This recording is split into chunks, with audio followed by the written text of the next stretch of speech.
próxima classificação aqui,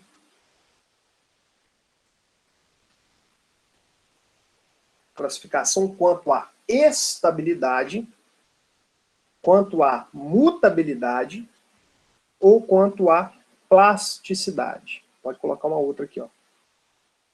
Alterabilidade.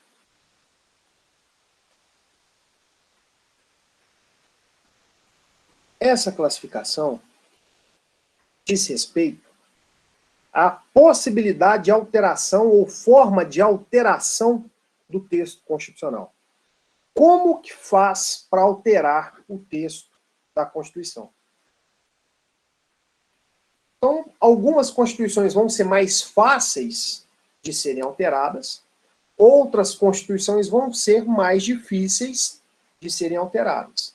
Então, a depender do grau de dificuldade da alteração ou do grau de facilidade dessa alteração, ela vai ser classificada de uma forma diferente. Então, vamos lá. Uma Constituição imutável, e aí, isso aqui é só a título histórico, não existe mais nenhuma Constituição que seja, né, no mundo, pelo menos no mundo ocidental, não existe nenhuma Constituição em vigor hoje que seja imutável. Isso aqui é só a título de ilustração e essas normas que têm um caráter de imutabilidade são normas, geralmente, com viés religioso.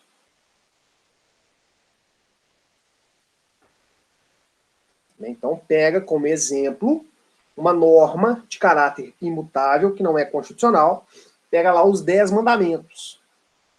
Aí tem um dos mandamentos lá que fala assim, ó, não cobiçarás a mulher do próximo.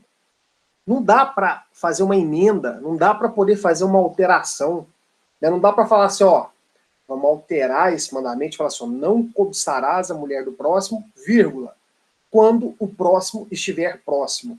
Se o próximo estiver distante, você pode cobiçar a mulher dele. Não dá para fazer isso. Entendeu? Por mais que você tenha isso aí de política filosófica, né, não dá para alterar, não tem jeito de fazer uma emenda lá nos 10, não tem jeito de alterar. Então, geralmente, as normas de caráter religioso são normas imutáveis. Né? Tem mais de 2000 anos lá que o mandamento é esse, pronto, acabou. Daqui mais 2000 vai ser o mesmo. Vai ser a mesma coisa, o mesmo conteúdo. Então, geralmente, normas de caráter religioso são normas imutáveis. Então, se, a exemplo de alguns países do Oriente Médio, que têm as suas normas com base em normas de natureza religiosa, podem ter as suas constituições classificadas como sendo imutáveis. Mas, repito, se a gente analisar do mundo ocidental, das constituições que estão em vigor, qualquer delas vai poder se sujeitar a qualquer tipo de alteração. Umas de forma mais difícil, outras de forma mais fácil. A Constituição mais fácil de ser alterada é a Constituição classificada como flexível. O que é essa característica aqui? A modificação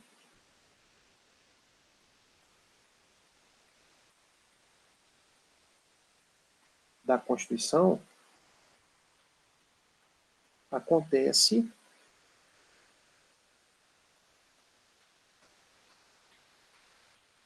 mediante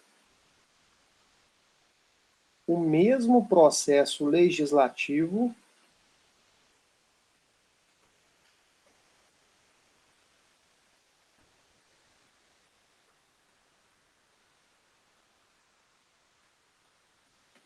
a modificação da Constituição acontece mediante o mesmo processo legislativo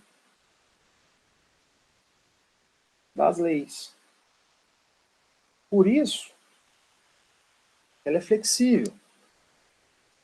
Para eu alterar a Constituição, é a mesma coisa que alterar a lei. Lembra? Vocês estudaram o processo legislativo das leis ordinárias, das leis complementares, estudaram também o processo legislativo das emendas constitucionais. quórum de aprovação é muito maior do que o quórum de aprovação, por exemplo, das leis ordinárias. Aqui não, aqui é tudo igual. O quórum de aprovação da lei é o mesmo quórum de aprovação da emenda constitucional. Por isso que essa Constituição é chamada de uma Constituição flexível. Significa ser uma Constituição fácil de ser alterada.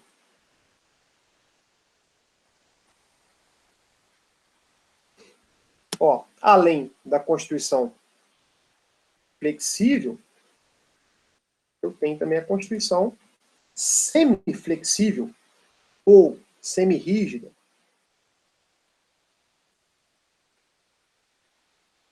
Flexível altera a Constituição da mesma forma que eu altero a lei.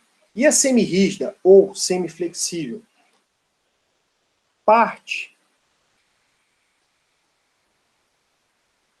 das normas constitucionais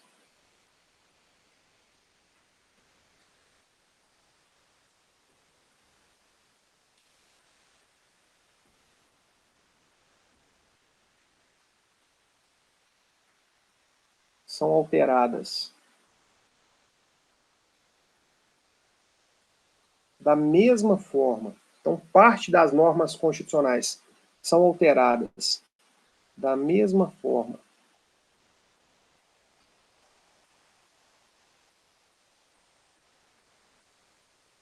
que as leis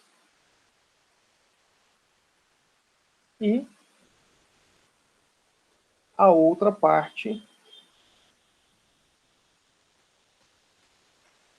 mediante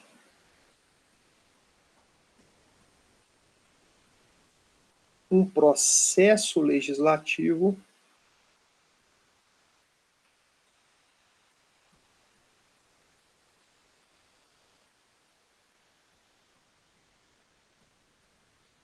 mais complexo.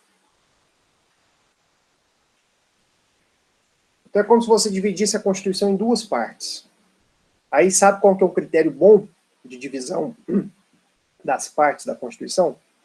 Você pega e fala assim, olha, as normas constitucionais materialmente constitucionais só poderão ser alteradas mediante um processo legislativo mais complexo, mais dificultoso.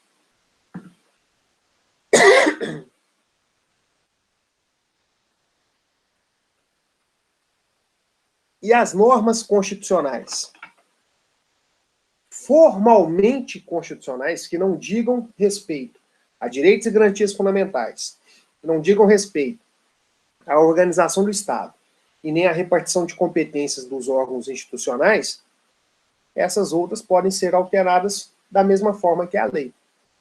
Se uma Constituição apresenta essa característica, uma parte é alterada igualzinha à lei e a outra parte é alterada de forma mais complicada, de forma mais complexa.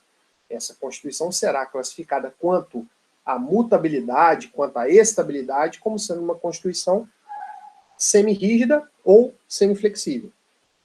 Certo? Bom, eu tenho a flexível, que é alterada da mesma forma que a lei. Eu tenho a semiflexível, né, ou semirrígida, em que uma parte é alterada igual à lei e a outra parte é alterada de forma mais complicada. E eu vou ter a Constituição rígida. Todas as suas normas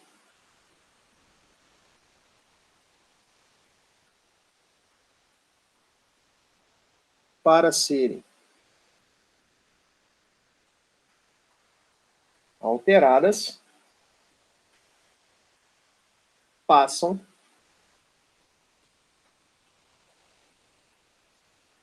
por um processo legislativo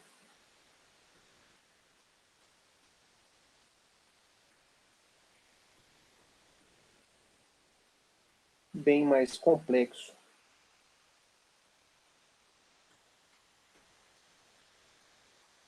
do que das leis. Então, esse aqui, ó, a elaboração de uma lei é muito mais fácil do que a elaboração de uma emenda constitucional. Se a Constituição for rígida, então todas as suas normas, para que sejam alteradas, elas têm que passar por um processo legislativo bem mais complexo do que o processo legislativo das leis. Então, a nossa Constituição, para você tirar o Colégio Pedro II da órbita federal e colocar na órbita estadual, você precisa de uma emenda constitucional. Não basta criar uma lei estadual, não basta criar uma lei federal, não. Por quê? Porque a nossa Constituição, para alterar, para ser alterada, precisa de um processo legislativo bem mais complexo do que o processo legislativo de elaboração das leis. Deixa eu exemplificar isso aqui, ó.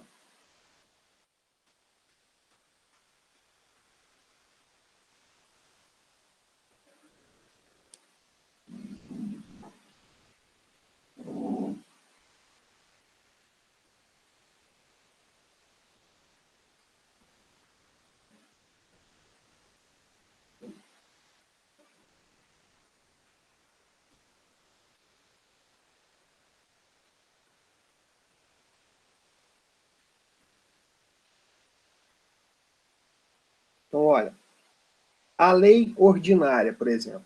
O quórum de instalação é de maioria absoluta e o quórum de aprovação é de maioria simples.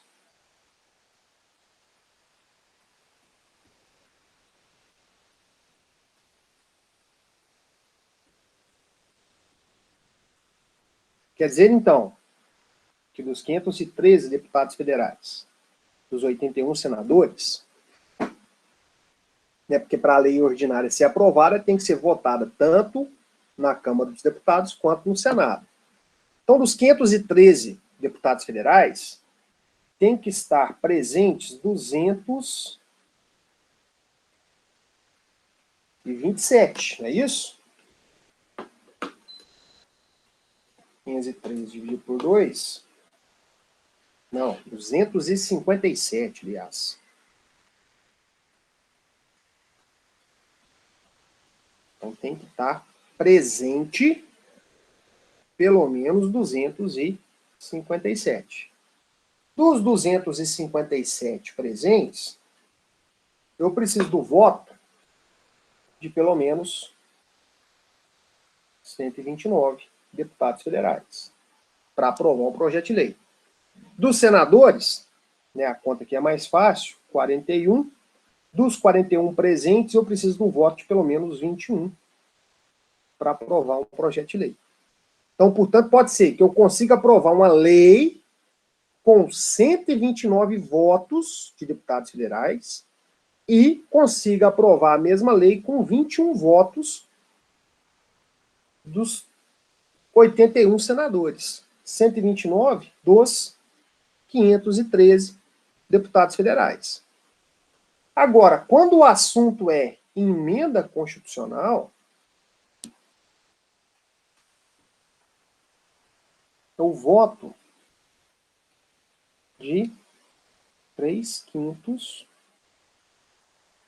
dos membros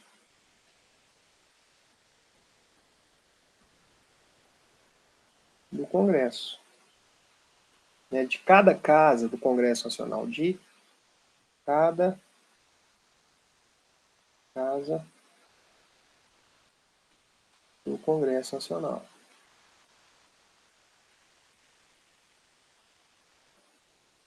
Em 2 turnos.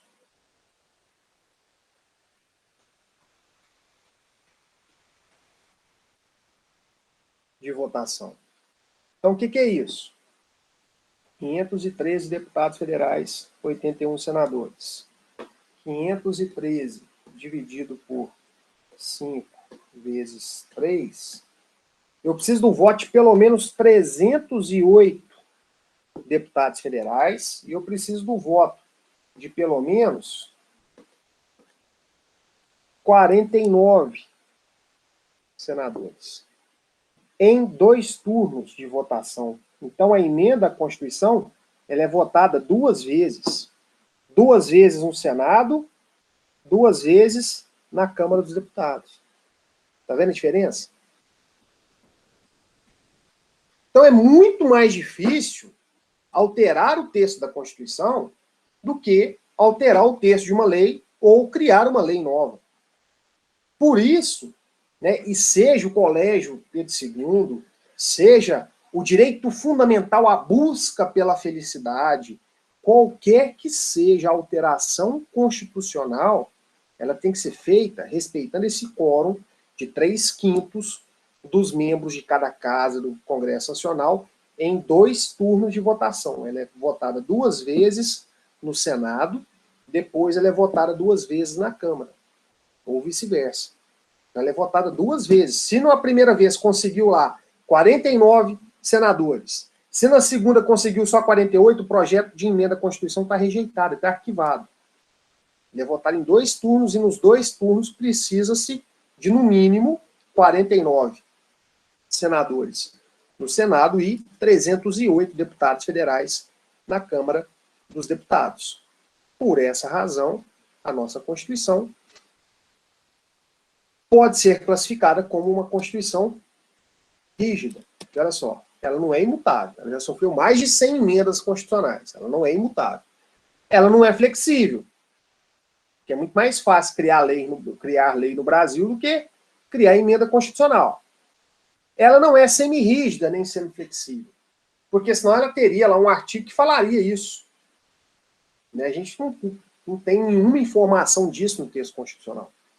Portanto, ela pode ser classificada como uma Constituição rígida. Porém, pode ser considerada uma Constituição rígida porque, já ouviram falar no tal de Alexandre de Moraes, que hoje é ministro do Supremo Tribunal Federal? A tese de doutoramento dele foi justamente nesse aspecto, dizendo que a Constituição brasileira ela não é uma Constituição rígida. Em verdade, a Constituição brasileira ela é uma Constituição super rígida. Como assim super rígida? É de onde que ele tirou isso? E o raciocínio dele é muito coerente. O raciocínio dele é muito coerente. Por quê? Se a Constituição rígida é aquela que pode ser alterada de uma forma muito mais complicada do que a lei, um processo legislativo muito mais complexo do que o processo legislativo da lei, e se a Constituição imutável é aquela que não muda nunca, a superrígida, diferentemente da semiflexível ou da semirrígida, a Constituição superrígida tem uma parte que não muda de jeito nenhum, que não pode ser alterada. Então, aqui, ó. Parte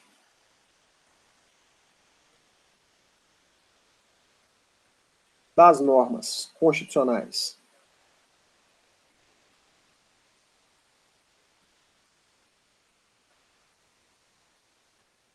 não podem ser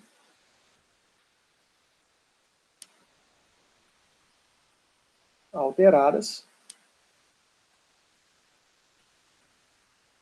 e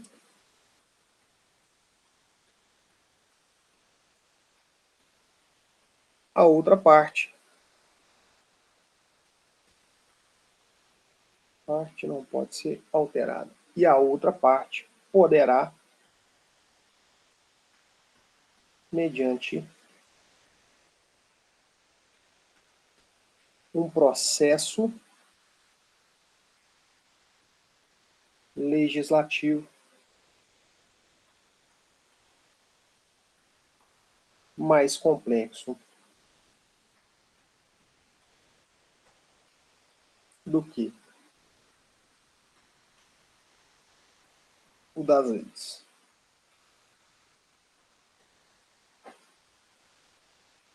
E aí, segundo essa tese de doutorado do professor Alexandre de Moraes, hoje ministro do STF, ele fala que a Constituição nossa de 88 deveria ser classificada quanto à estabilidade como sendo uma Constituição super rígida. Por quê?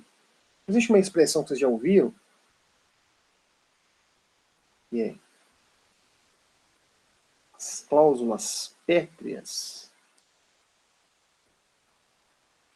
as cláusulas de pedra, as cláusulas pétreas não podem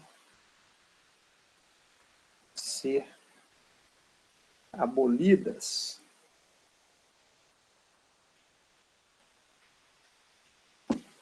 Não podem ser tiradas da Constituição. Por isso, cláusula pétrea, cláusula de pedra.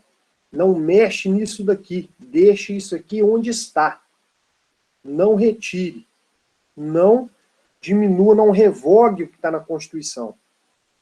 E as cláusulas pétreas estão descritas lá no artigo 60, parágrafo 4º da Constituição de 88. Quais são as cláusulas pétreas? Vou compartilhar com vocês aqui.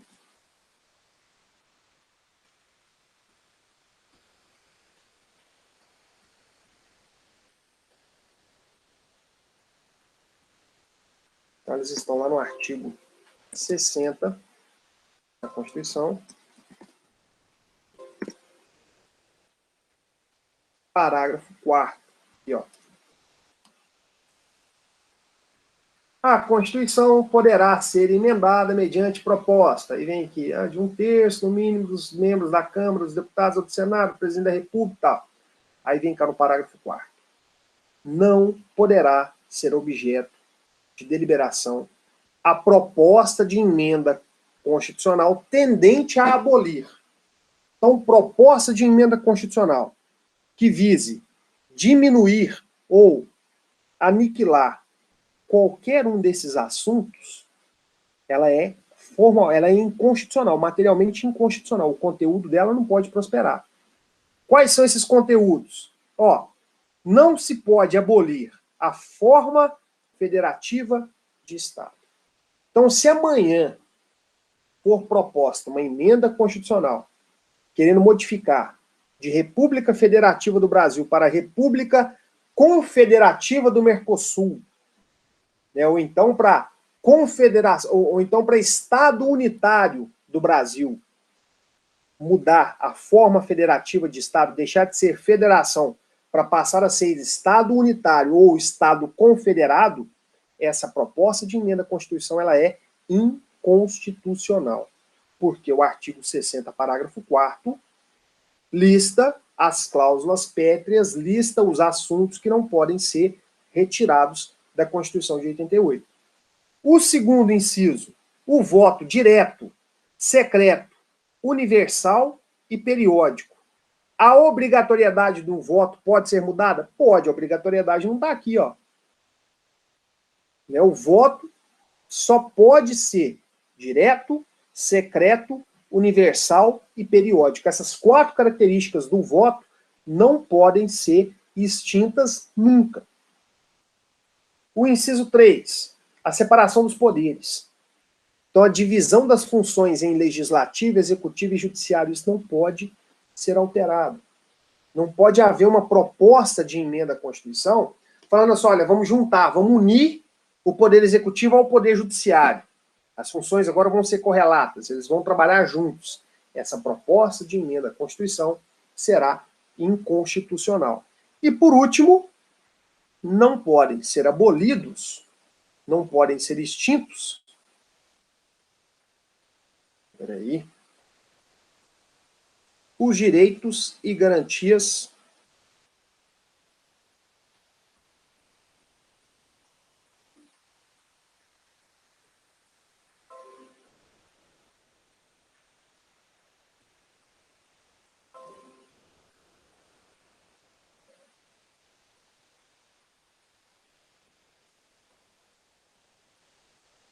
agora sim. Então, vou compartilhar aqui.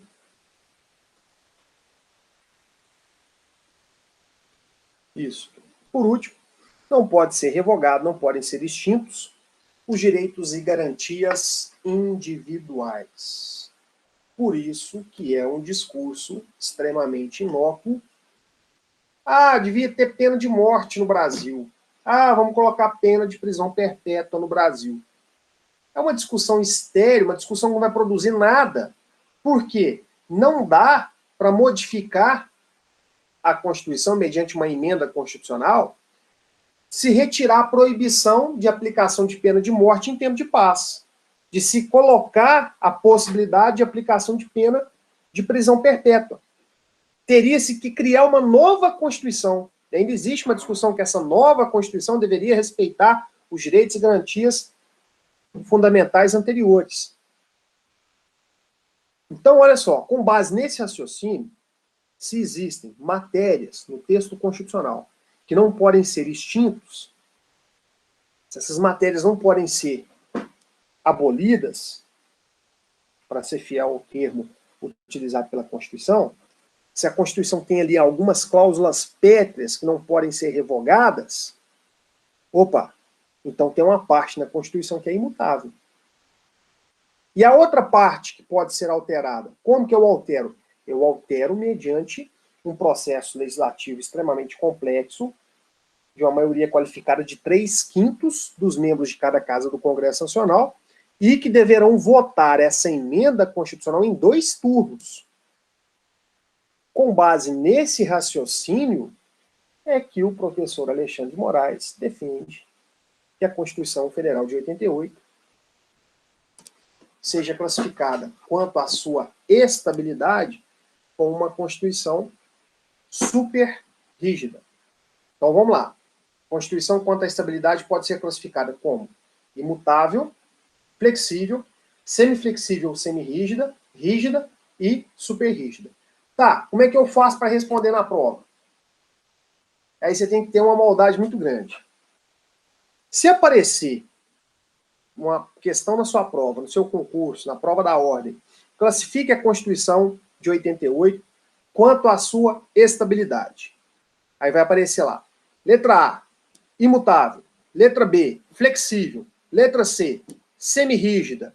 Letra D, rígida. E letra E, superrígida.